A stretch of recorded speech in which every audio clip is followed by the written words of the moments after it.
All right. Hello, hello, and welcome to this week's edition of the Black Belt Newscast. We are live from the Black Belt. I'm Cindy Fisher, publisher. I'm Todd Prater, staff writer.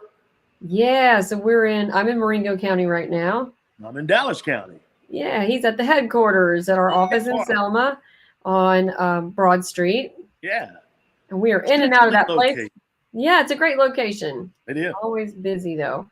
So, as you all know, we get all of our stories from blackbeltnewsnetwork.com. This is where you can go to see all the things we're talking about today and more. Very robust site. Lots of things to talk about. Also, you can send your news to news@blackbeltnewsnetwork.com. I've been getting a lot of emails lately, so I appreciate that. And that keeps us to know what we're covering. We can't be everywhere.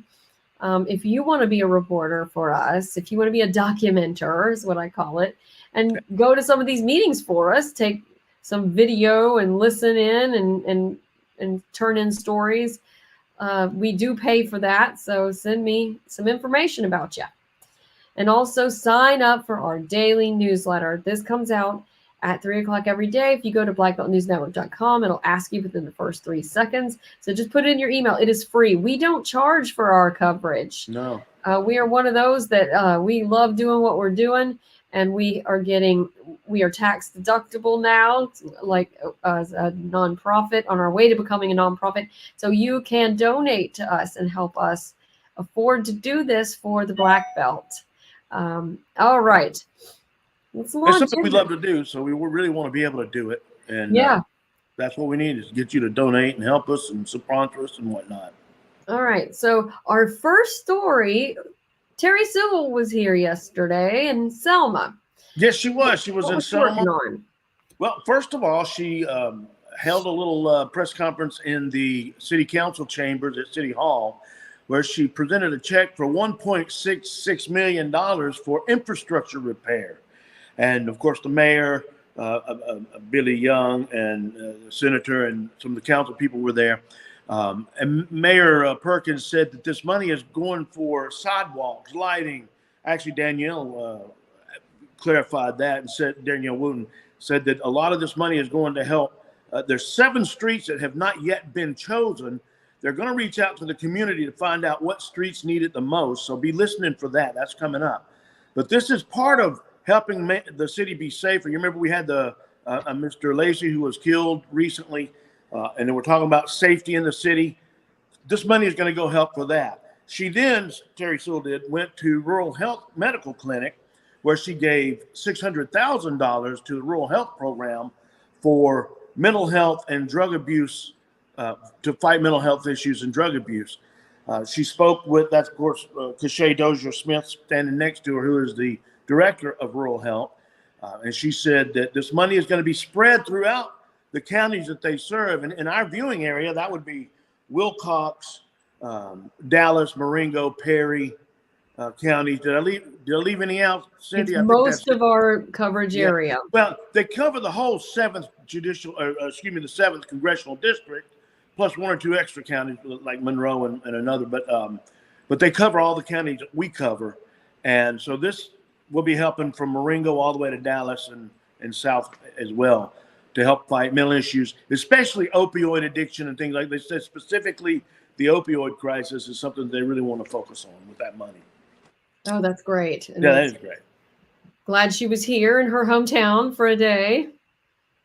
Yeah, it's always good to see Terry. Let's switch over to Craig Field. We heard from the Rotary Club of Selma heard from the executive director, Jim Corrigan, on Monday, and he spoke about how they are looking for $13 million in grants to redo the taxiways.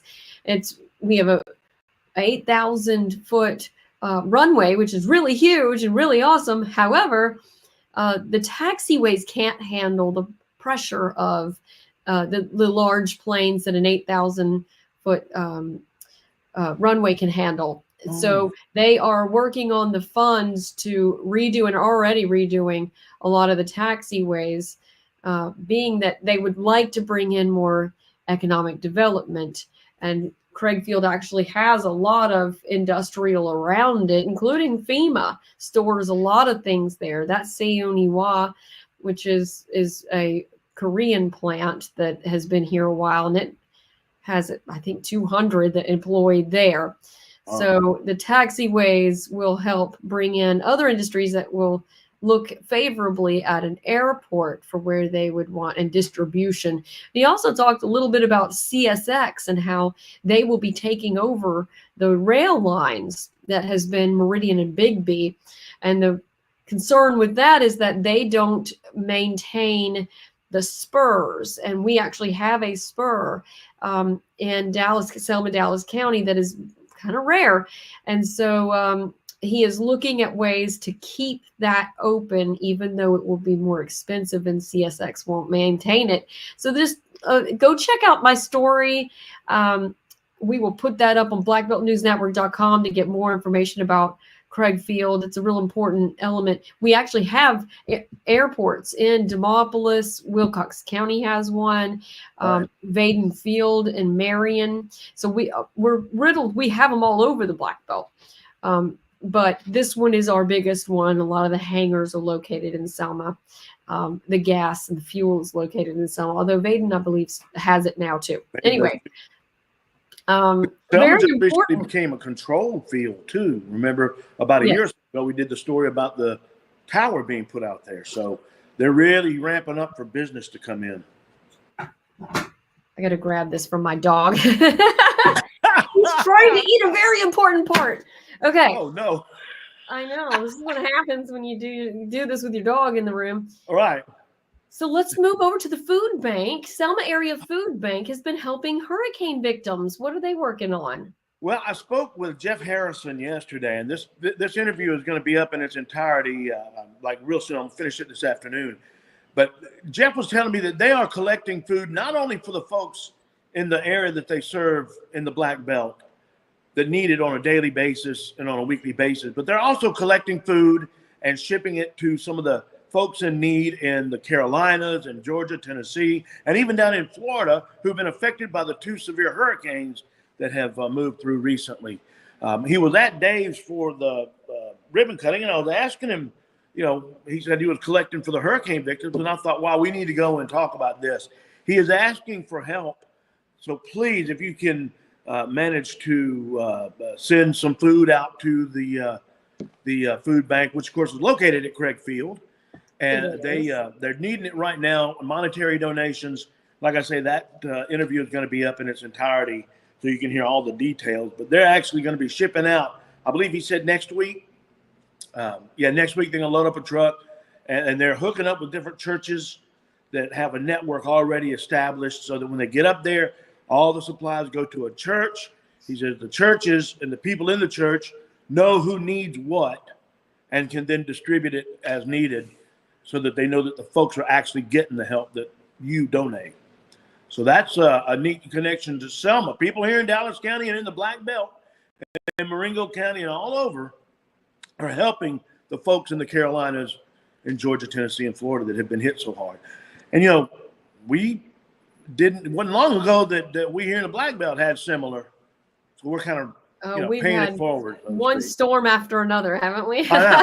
We can identify with a lot of people. Hey, let's talk about Dave's. You had mentioned that Dave's had their ribbon cutting. Yeah, Dave's had his official ribbon cutting Monday, this past Monday, and that's Smith, Claire Smith, who they say was Dave's #1 fan, got to actually cut the ribbon. Then he gave a tour of the store to the officials that were there. And then actually the tour was great. But what was really fun was what was going on outside. Oh, there was a little reception. And of course, I caught the judge eating. Judge Dunn had a little fritter. There was a really cool cake there with a picture of the new store on the front. The folks were doing a remote and giving away all kind of prizes at Dixie Country.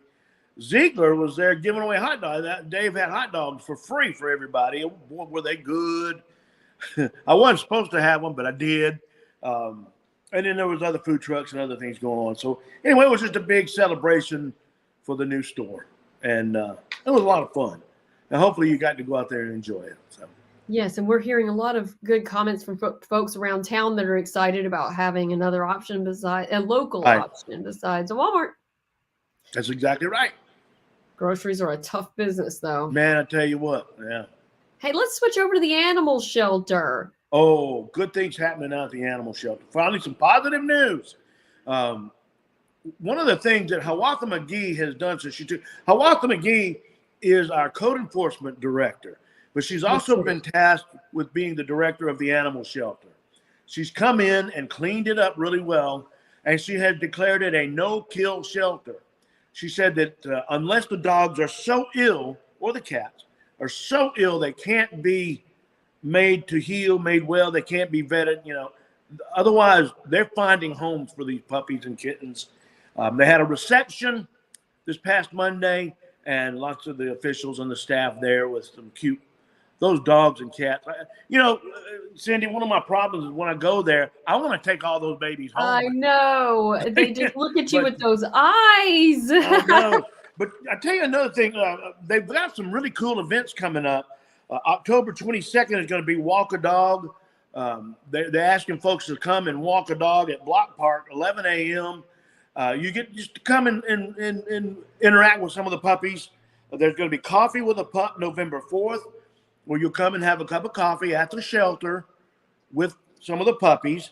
But something that Hawatha, I literally was editing that video, and she must have heard me or felt me. She called and said, "Thank you for the story in the Selma Sun, but there's one little problem. The phone number is incorrect." And folks, if you've been calling the shelter phone number, she just discovered this today, she said. It's incorrect. The one on the internet and the one on the sign at the shelter is wrong. The correct number is 327-1579. 334-327-1579. Okay. And we need to let everybody know that. Well, I guess we can change that on our online storage so people will know. But she says she wondered why she wasn't getting a lot of phone calls. But that explains why if you call the shelter and say nobody's answering, it's because it's the wrong number. The right number, 327-1579. So I'm glad that we were able to help her catch that little inconsistency. Well, we have got a lot coming up this weekend. Oh, Lord, yeah. With being in the Black Belt at a beautiful time of year when it's not so hot, we have got the Quilting Festival, airing of the quilts in Wilcox County, and Gee's Bend is coming up. I went last year and I did a really awesome package. It's on our YouTube channel. And so Gee's Bend Quilts is tomorrow. Music at the Mill. Tell us about that. Yeah, Music at the Mill is tomorrow as well. It'll be from 10 until 4 at Keenan's Mill. There'll be all kind of different, classic music, classic rock, classic country, all kind of fun. And they, just hope that everybody will come out. See the mill, check it out, enjoy, bring the family, enjoy an afternoon up on the hill, listening to music at the mill. It's free for everyone. Under our news, there is also about the Lowndes County Sheriff's killing in 2019. Trial has begun. It is in Macon County instead of Lowndes County because of media attention. Mm-hmm. He was 18 when he shot and killed this very well-loved sheriff, and he has pleaded not guilty with claiming mental illness. So go to Selma or blackbeltnewsnetwork.com to see more information about that story, and also about Caden Tallier, the football player who died of a brain injury that he sustained in a football game in August. His number is being retired, number 17. They've been wearing the number on their helmets this season and had a real challenging season without him. So they will be retiring his number at a game next week, not this week, but the next. I think it's the 18th. So check out that story at blackbeltnewsnetwork.com. And this week we got new signage. Oh yeah. You'll see this video on TikTok, our TikTok channel, and on a reel on Facebook and Instagram. So this signage, clings that we got put on our windows, is part of his funding from the Selma Redevelopment Authority. And big thanks to Carl Bolin, who made them for us, and John Brian Hale, who actually put them on the windows. Yeah. He did our sign, the Selma Sun sign as well, a couple of years ago. Yeah. And so we now have signage that has our phone numbers, that has our emails, how to get in touch with us. And it also includes the Black Belt News Network, because, you know, we've only been around for a year and a half, so we weren't on any of the signage yet. Right. Yeah.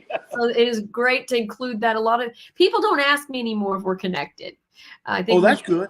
Done quite a bit of showing that we're the Selma Sun, and we've expanded to cover more in the Black Belt. So that was really exciting to get our signs. I need to get a Black Belt News Network to go over on this side, don't I? Yeah, the Selma Sun's on that side. I know we don't have a whole lot of signage for Black Belt, but we're working on it. Yeah. As I like to also mention that we always like to thank our sponsors. Yes, thank you, Mr. Miller. Randall Miller, give a thoughtful final gift to your family. Pre-plan. You can meet with one of their advisors, and they will help you pre-plan your service. It's really a gift that you can give to your family and let them know how exactly you want it done. Call 334-874-9081, and you can be a sponsor too. We welcome all kinds of sponsors. So yeah, email us at news@blackbeltnewsnetwork.com if you would like to be a sponsor, or suggest it to one of your favorite businesses that you think need to get more attention. And we take donations. Yeah. We have a fiscal sponsor so that we can get tax donated donations. And you will start to see some emails soon, because it's the end of the year and it is time to say, let us be a continued service for the community. You know, we were just talking about how, you know, what we do is not free. It costs us money to go to these events and to cover these things, but we have a goal and we will not charge for our content. Right. So we also have we have grown into covering the outdoors. Yeah. So I want to remind you to go follow us on Facebook at Black Belt Outdoors. That's us. And we are working toward having fishing, hunting, ecotourism, trying to take over where Big Daddy Lawler left off. And we miss him so much, but we are stepping into his very big shoes, and with the goal of sharing the photos of your personal best, your PBs, and your deer, because hunting season is coming up. Yeah. As a matter of fact, bow season opens up the 15th. Yeah, next week. 15th, and then it's November, blah, blah, blah. Then 23rd? Yeah. It's something like that for the opening. I have to double check, but. So outdoors at blackbeltnewsnetwork.com is where you can email us your pictures and information, especially the little kids in their first harvests. Get one. With the blood on the cheek. We love that. So share those with us. I know Big Daddy's not here to do it on his channel, but we are here to do it for him, and he is smiling at us for our effort. Yeah. And news@blackbeltnewsnetwork.com is the best way to send your information. Join us in this community effort to share our news. And, you know, if you're attending a council meeting, commission meeting, and you don't see one of us there with a notepad, take some notes, send it to us. Right. Video. Pay for the effort. We call it documenters. Be one of our documenters. Join the effort. It's a community event here, the Black Belt News Network. Did I hit everything? It's a lot. I was just trying to go through the thing. I think we got everything, at least everything up to now. Sign up for the daily newsletter at 3:00 every day. We send out headlines. This is how you can stay informed. You can put in your email, and also we are asking for phone numbers. I know that sounds intrusive, but it's not when you get a breaking news. And we are going to be starting a send out of food giveaway days. It's hard to keep up with all of them, but we are going to work toward having some email and text alerts. And that's going to be new and different.